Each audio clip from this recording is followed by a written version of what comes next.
देश की आजादी के बाद मैं एक शब्द कहना चाहूंगा, एक छोटा सा मुहावरा है, बोया पेड़ बबूल का तो आम कहां से होए। जब देश आजाद हुआ तो जिस प्रकार की सरकारों ने इस देश पर 60-60, 65-65 साल राज किया, ये कानून उनके समय के बने हुए हैं। उन लोगों ने किस प्रकार की राजनीति की मुझे कहने की आवश्यकता नहीं है। उन लोगों ने हमेशा देश को बांटा। देश को जाति और धर्म के नाम पर बांटने वाली कांग्रेस, उसने ऐसे ऐसे देश के अंदर बीज बोए हैं। यह आरक्षण का जो बीज है वो कुछ सालों के लिए तय किया गया था अंबेडकर साहब के टाइम में, परंतु ये लगातार अब तक चल रहा है। ऐसे अनेकों अनेक, जो चाहे आपने एट्रोसिटी वाली बात कही, ये बीज कब का बोया हुआ है, किन लोगों ने बीज बोया है? अरे साहब, इतने बीज बो रखे इन कांग्रेसियों ने। ये राहुल गांधी जी के जवाहरलाल नेहरू जी नाना थे, मामा थे, ये क्या थे मुझे तो पता नहीं साहब, परंतु इनके बारे में इतना जरूर कहूंगा, इनकी जनरल नॉलेज कमजोर है। देश में विपक्ष या विपक्ष का नेता ऐसा मजबूत होना चाहिए जो जिसको ऐसी बातें हमारे को बोलने की आवश्यकता नहीं हो, परंतु जिस विपक्ष ने जब ये सत्ता में थे ऐसे बीज बोए जो आज पूरा हिंदुस्तान काट रहा है। परंतु जो बीज कांग्रेस ने बोए, आज किसान आंदोलन के नाम पर जिस प्रकार के कारनामे हो रहे हैं, उसको कुछ भूलने वाला नहीं है। कांग्रेस को पता ही नहीं है। कमलनाथ ने अभी कोरोना के ऊपर कोई क्या स्टेटमेंट दिए? अरे देश का बदनामी कराने वाले काम ही कर रहे हैं कांग्रेस के लोग। भैया बीज उनके समय के बोले। भारतीय जनता पार्टी से बड़ा देशभक्त राजनीतिक दल ना हुआ ना है। मुझे ऐसा लगता है कि मुझे अगर इस देश के लिए मैं कम से कम 2 करोड़ कर्मी सैनिक अगर मैं तैयार कर सकूं, जो मेरे देश के ऊपर उंगली उठाते हैं, जो मेरे देश का खाते हैं और गाते आज भी पाकिस्तान का हैं, तो ऐसे लोगों के इलाज करने के लिए भी मैंने करनी निशाना तैयार की है।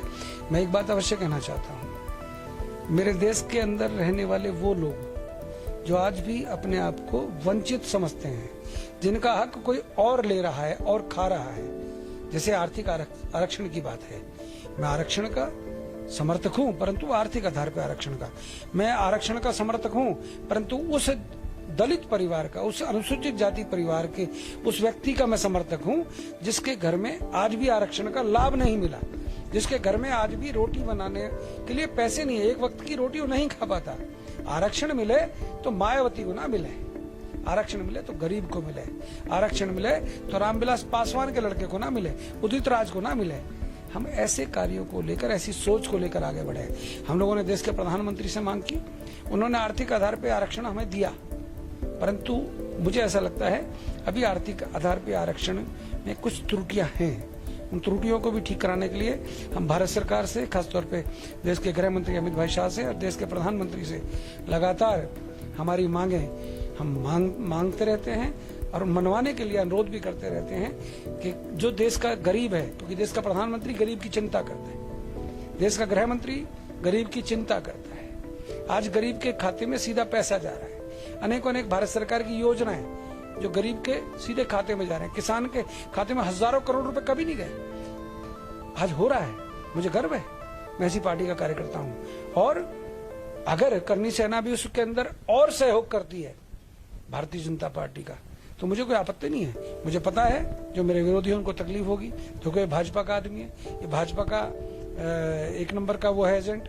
मुझे परवाह नहीं, मैंने पूरा जीवन दिया है और भी दूंगा जितना मुझसे दिया जाएगा, परंतु जिस दिन मुझे लगेगा कि कहीं गड़बड़ है तो विरोध करने की ताकत भी सूरजपाल अम्मू रखता है।